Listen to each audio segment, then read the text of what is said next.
दोस्तों जब भी हम किसी एग्जाम की तैयारी कर रहे होते हैं तो हम हमेशा ये जानना चाहते हैं कि भाई इस एग्जाम में कंपटीशन लेवल कितना है, क्या इस एग्जाम को निकालना आसान होगा। और जब बात हो यूपीएससी, ईपीएफओ, एपीएससी इन एग्जाम की तो ये क्वेश्चन और भी इंटरेस्टिंग बन जाता है, क्योंकि इस एग्जाम के बारे में लोगों को लगता है कि भाई पॉपुलैरिटी कम है, बट जब हम नंबर देखते हैं कंपटीशन के तो हमें लगता है कि भाई कंपटीशन बहुत ज्यादा है। तो यहाँ पर हम बात करने वाले हैं कि भाई इस बार 2025 यूपीएससी, ईपीएफओ, एपीएससी इन एग्जाम के लिए कितने बच्चों ने अप्लाई किया है for the post of APSC in EO. फिर हम देखेंगे भाई इसका इंपैक्ट कट ऑफ पे क्या पड़ सकता है। तो आप सभी बच्चे जो इस बार इस एग्जाम की तैयारी कर रहे हैं उनके लिए वीडियो बहुत ही इंपॉर्टेंट है। लेकिन आगे बढ़ने से पहले मैं आप लोगों से रिक्वेस्ट करूंगा कि भाई अगर आप लोग स्पेशल कंपोनेंट की क्वालिटी रिवीजन प्रैक्टिस करना चाहते हैं तो हमारी ये 1900 एमसीक्यूज की सॉफ्ट कॉपी आप लोगों के लिए अवेलेबल है। आप इसको डाउनलोड कर सकते हैं, लिंक आपको इस वीडियो के डिस्क्रिप्शन में मिल जाएगा। और 270 रुपीज की आपको सॉफ्ट कॉपी हम प्रोवाइड कर रहे हैं। तो फिर यहाँ पर आप लोगों को accountancy, auditing, insurance, social security, IR and labour law component के चैप्टर वाइज एमसीक्यूज मिलेंगे विद डिटेल्ड एक्सप्लेनेशन, जो कि latest pattern and latest syllabus के हिसाब से हैं। आप इस बुक को डिस्क्रिप्शन में जाके डाउनलोड कर सकते हैं। बहुत ही जल्द ये बुक आप लोगों की अमेजॉन पे भी फिजिकल फॉर्म में अवेलेबल हो जाएगी। ठीक है, अब दोस्तों शुरुआत करते हैं हमारी इस वीडियो की, जहां पर हम कंपटीशन लेवल की सबसे पहले बात करते हैं कि इस बार 2025 एग्जामिनेशन में कंपटीशन लेवल कितना है और पिछले बार के कंपैरिजन में कंपटीशन लेवल इंक्रीज हुआ है या डिक्रीज हुआ है, और इसका इंपैक्ट हमारी कट ऑफ पे क्या पड़ सकता है। देखिए, अगर हम लेटेस्ट आरटीआई रिप्लाई की बात करें जो कि हमें रिसीव हुई थी, तो यहाँ पे हमारी 2 वैकेंसीज की आरटीआई थी, ईओ वैकेंसीज की और एपीएफसी वैकेंसीज की। भले ही दोनों वैकेंसीज की नोटिफिकेशन एक साथ आई है, बट वैकेंसीज दोनों अलग अलग हैं।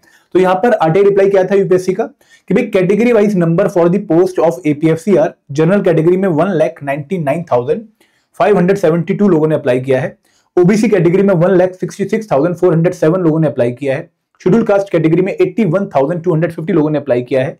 शेड्यूल ट्राइब कैटेगरी में 20,277 लोगों ने अप्लाई किया है। और इकोनॉमिकली वीकर सेक्शन कैटेगरी में 32,282 लोगों ने अप्लाई किया है। और अगर आप इस पूरे नंबर को टोटल करेंगे तो आपको लगभग 4,99,000 एप्लीकेशन जो है देखने को मिलेंगी for the post of APFC. तो यहाँ पे हमारे पास लगभग 4,99,000 बच्चों ने अप्लाई किया है। अगर मैं ईओ पोस्ट की बात करूं तो ईओ पोस्ट पे जनरल कैटेगरी में 1,63,726 लोगों ने अप्लाई किया है। ओबीसी पोस्ट पे 1,51,880 बच्चों ने अप्लाई किया है। शेड्यूल कास्ट कैटेगरी में 74,745 लोगों ने अप्लाई किया है। शेड्यूल ट्राइब कैटेगरी में 23,713 लोगों ने अप्लाई किया और ईडब्ल्यूएस कैटेगरी में 28,767 लोगों ने अप्लाई किया है। तो यहाँ पर लगभग 4,42,000 लोगों ने अप्लाई किया है। अगर हम राउंड ऑफ कर दे तो 5 लाख के आसपास एपीएफसी में और 4.5 लाख के आसपास ईओ बच्चों में जो है एप्लीकेशन दिया है। तो इस बार कंपटीशन कितना होगा हम देखते हैं। तो फिर यहाँ पे अगर मैं पहले एप्लीकेंट्स की बात करूं कि भाई एप्लीकेंट्स का नंबर पिछली बार की तुलना में कम हुआ है, ज्यादा हुआ है, तो हम एक रफ आइडिया लगाते हैं। 2023 में जब एपीएफसी और ईओ एग्जामिनेशन हुआ था तो 2023 में एपीएफसी पोस्ट के लिए कितने बच्चों ने अप्लाई किया था? अप्लाई किया था यूपीएससी की आरटीआई के हिसाब से 10,47,000 बच्चों ने फॉर्म फिल किया था।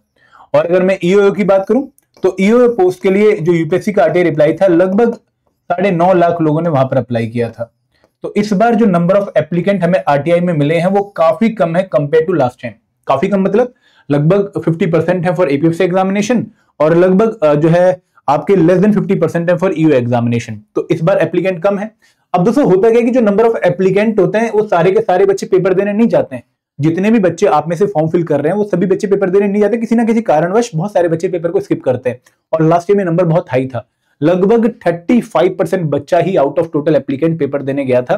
तो 3,59,543 के आसपास बच्चा पेपर देने एग्जैक्टली गया था on the exam centre on the exam day.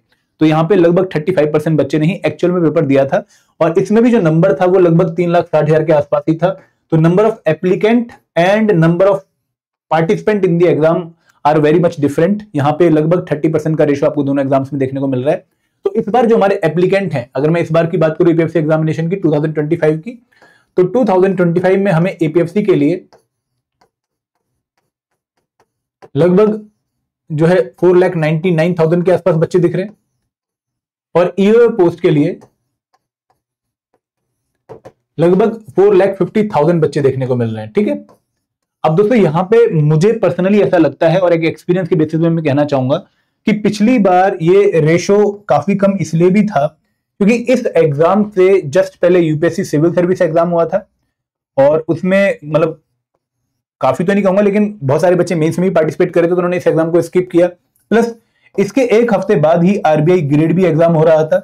ठीक है, जैसे 2 जुलाई को एपीएफसी एग्जाम था तो 9 जुलाई को आरबीआई ग्रेड बी का फेज 1 एग्जाम था। सिमिलरली दोस्तों इसी के आसपास जो है थोड़े दिनों बाद ही नाबार्ड ग्रेड ए की नोटिफिकेशन आने वाली थी। तो बहुत सारे बच्चों का स्किप करने का जो कारण था वो कहीं ना कहीं किसी और एग्जाम पे डिपेंडेंस या फिर किसी और एग्जाम में पार्टिसिपेशन था। ठीक है, यूपीएससी वाले बच्चों ने फॉर्म तो फिल कर दिया लेकिन तैयारी कंप्लीट हुई नहीं, प्रीलिम्स में फंसे रहे 26 मई तक, तो उन्होंने एग्जाम स्किप किया। तो यहाँ पे रीजन की वजह से हमें 35% ही number of participant in the exam hall देखने को मिलते हैं। बट इस बार मुझे ये चांसेस काफी कम लग रहे हैं, क्योंकि 17 या 18 को हमारा इस बार आरबीआई ग्रेड बी फेज 1 हो जाएगा, तो वहां पे बच्चे फ्री हो जाएंगे। फिर स्टेट पीसीएस के सारे एग्जाम्स हो चुके हैं, अगर हम देखें तो हमारा बीपीएससी का प्रीलिम्स हो चुका है, महाराष्ट्र का हो जाएगा, यूपी पीसीएस का हो जाएगा, जो पंजाब का है वो शिफ्ट हो चुका है। तो हमारे पास इस टाइम पर जो बच्चा है वो कहीं ना कहीं इन एग्जाम्स के ऊपर अब ज्यादा फोकस्ड है। ठीक है, तो यहां पे मुझे ऐसा नहीं लगता कि भाई इस बार भी इनमें से सिर्फ 35% बच्चे ही पेपर देने आएंगे। मुझे पर्सनली ऐसा लगता है कि भाई इस बार भी नंबर ऑफ पार्टिसिपेंट जो है पिछली बार से लगभग 15-20% फालतू ही रहेंगे, अगर हम इन टर्म्स ऑफ परसेंटेज की बात करें। तो यहाँ पे मुझे पर्सनली ऐसा लगता है कि भाई यहाँ पे अभी भी इनमें से लगभग 3 लाख प्लस बच्चा पेपर देने जाएगा ही जाएगा।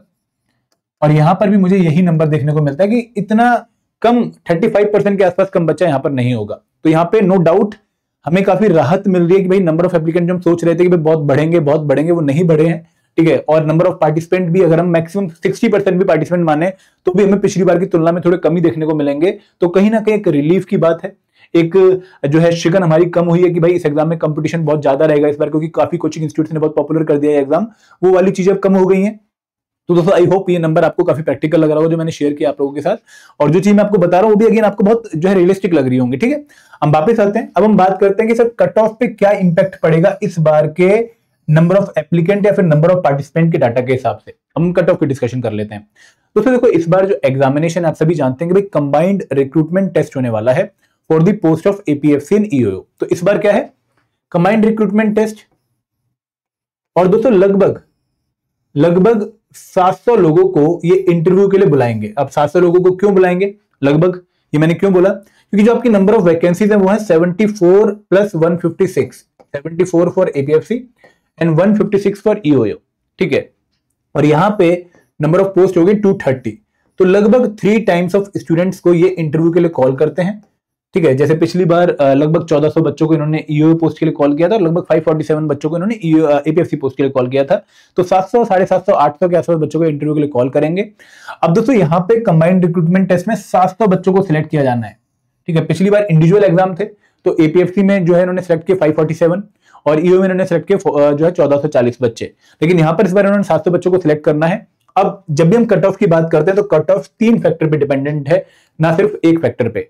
तो कट ऑफ 3 फैक्टर पे कौन से पे डिपेंडेंट है, देखो पहला फैक्टर जो कट ऑफ को अफेक्ट करता है वो है नंबर ऑफ एप्लीकेंट, जो हमने यहां पर अभी डिस्कस कर लिए कि भाई कितने लोगों ने अप्लाई किया है और कितने लोग पार्टिसिपेट करने वाले हैं, उस पर कहीं ना कहीं कट ऑफ डिपेंड करती है। दूसरा फैक्टर क्या होता है कि कितनी वैकेंसीज के लिए एग्जाम कंडक्ट हो रहा है, इस पे भी हमारी कट ऑफ बहुत डिपेंड करती है। ठीक है, और तीसरा फैक्टर क्या होता है कि भाई डिफिकल्टी लेवल क्या है पेपर का, इस पे भी हमारी कट ऑफ बहुत डिपेंड करती है। जनरली इन 3 पैरामीटर के बेसिस पे हमारी कट ऑफ वेरी करती है कि भाई अगर नंबर ऑफ एप्लीकेंट ज्यादा है तो कंपटीशन बहुत हाई है, वैकेंसी कम है तो और ज्यादा कंपटीशन है, तो कहीं ना कहीं कट ऑफ हाई जाने के चांसेस हैं। लेकिन अगर वैकेंसीज कम ज्यादा है बहुत और जो नंबर ऑफ एप्लीकेंट कम है तो कहीं ना कहीं वैकेंसी कट ऑफ लो जाने के चांसेस हैं। तो यहाँ पे इन 3 पैरामीटर के बेसिस पे हमें चीजें जो है डिफर होती हुई दिखती है, कट ऑफ डिफर होती हुई दिखती है। तो इस बार नंबर ऑफ एप्लीकेंट अगर मैं ऑलमोस्ट सेम भी मानूं कि चलो मान लिया कि लास्ट टाइम जितने बच्चे ही पेपर देने जाएंगे, ठीक है, अगर मैं वैकेंसीज की बात करूं तो वैकेंसी इस बार डिक्रीज हुई है, लास्ट टाइम की कंपैरिजन में। बट दोस्तों मुझे ऐसा लगता है कि क्योंकि 700 लोगों को इन्होंने सेलेक्ट करना है एक सिंगल पेपर में, ठीक है, और यहाँ पे बहुत सारे बच्चे ओवरलैपिंग भी होंगे जिन्होंने दोनों ही एग्जाम के लिए अप्लाई किया होगा, तो यहाँ पे वैकेंसीज का जो नंबर है वो हमें एक हाइपोथेटिकल मैनर में कम लग रहा है, वो प्रैक्टिकली मुझे कम नहीं लग रहा है। मतलब 700 बच्चे अगर उन्होंने सेलेक्ट करने एक एग्जाम में जहां पर दोनों तरह के बच्चे अप्लाई कर रहे हैं, तो कहीं ना कहीं वैकेंसीज का नंबर थोड़ा सा नलीफाई यहां पर हो रहा है। ठीक है, ज्यादा नहीं कहूंगा, बहुत थोड़ा सा नलीफाई यहां पर हो रहा है।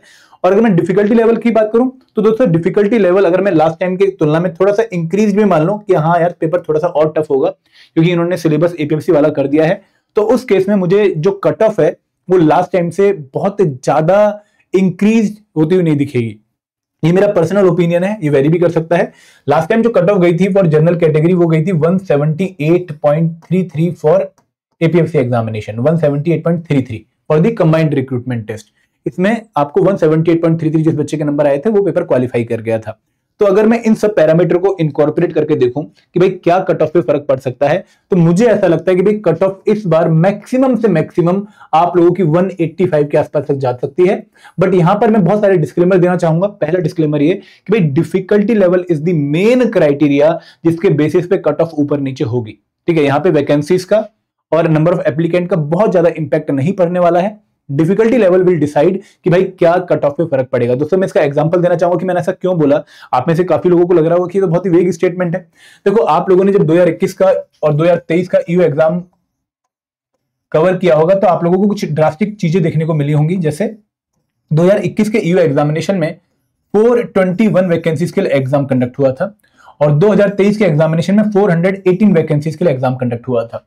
यहां पे लगभग 2,60,000 लोगों ने पेपर में पार्टिसिपेट किया था और यहां पर लगभग यही नंबर 3,60,000 हो गया था।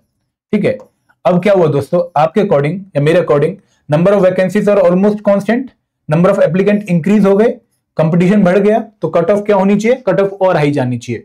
बट पेपर यहां पर था मॉडरेटली इजी।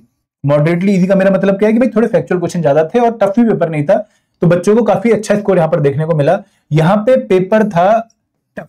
दोस्तों मैं टफ ही बोलूंगा कि पेपर सच में टफ आ गया था। History was tough and other components were already tough. तो यहाँ पे जो पेपर का डिफिकल्टी लेवल था उसकी वजह से कट ऑफ पे कितना इंपैक्ट पड़ा, यहाँ पे कट ऑफ गई थी 187.33 for general category out of 300। और दोस्तों यहाँ पे पेपर टफ होने की वजह से कट ऑफ चली गई 138.33। तो लगभग 50 मार्क्स का जो डिफरेंस आया कट ऑफ में, ऑलमोस्ट 50 मार्क्स का जो डिफरेंस था वो किस वजह से था, वो इस वजह से तो नहीं था, वो इस वजह से भी नहीं था, वो इस वजह से था। सबसे मेजर फर्क इस वजह से पड़ा कि भाई डिफिकल्टी लेवल की वजह से कट ऑफ में 50 नंबर का जो है डिक्रीज आ गया। तो यहां पे इसीलिए मैं आपको कह रहा हूं कि पेपर का डिफिकल्टी लेवल विल डिसाइड कि भाई एक्चुअल कट ऑफ कितनी जाएगी। बट अगर डिफिकल्टी लेवल थोड़ा सा भी सेम रहता है लास्ट टाइम के एग्जाम के हिसाब से, 2023 के एग्जाम के हिसाब से, तो कट ऑफ हमें हल्की सी बढ़ती हुई दिखेगी क्योंकि वैकेंसीज के नंबर का इंपैक्ट पड़ेगा। 185 के आसपास कट ऑफ आपकी जा सकती है। और बहुत ही प्रैक्टिकली मैंने एनालिसिस करी ताकि आप लोगों को क्लैरिटी मिले। कोई भी वेग बात मैंने यहाँ पर नहीं करी है। आई थिंक कि आप लोग इसका अप्रिशिएट भी करेंगे, बट ये बात आप लोगों ने ध्यान रखनी है। ठीक है दोस्तों, क्लैरिटी है तो कट ऑफ हल्की सी हाई जाएगी, बहुत ज्यादा इंपैक्ट पड़ने के चांसेस नहीं है कट ऑफ पे कि भाई 205 210 कट ऑफ चली जाए, वो बहुत ही रेयरिटी है। कि पेपर अगर एक्सट्रीमली इजी आ गया तो कट ऑफ हाई जाएगी, लेकिन अगर पेपर नॉर्मल लेवल का रहा जो लास्ट टाइम था तो आपको कट ऑफ 185 के आसपास देखने को मिलेगी। और आपका जो सेल्फ स्कोर है वो लगभग इस पर्टिकुलर नंबर से एपीएफसी के लिए 10 से 15 मार्क्स फालतू और ईओ के लिए अराउंड 10 मार्क्स फालतू होना चाहिए। क्योंकि दोस्तों अगेन मैंने आपको बताया भी है बहुत बार कि भाई इंटरव्यू पे अपनी डिपेंडेंस कम करने के लिए आपको कट ऑफ से अपना मार्जिन इंक्रीज करना ही पड़ेगा। ठीक है, तो इस थ्योरी क्लियर है। अब दोस्तों अगर आप लोग इस एग्जाम की तैयारी कर रहे हैं और अच्छे से प्रिपेयर करना चाहते हो तो हमारे मल्टीपल कोर्सेज हमने आपके लिए लॉन्च कर रखे हैं। ठीक है, जैसे मैं आपको बताना चाहूंगा कि कल ही हमने एक बहुत ही जो है इंटरेस्टिंग कोर्स लॉन्च किया आप लोगों के लिए। मैं 1 मिनट आपको बता देता हूं, बस 1 मिनट दीजिएगा मुझे।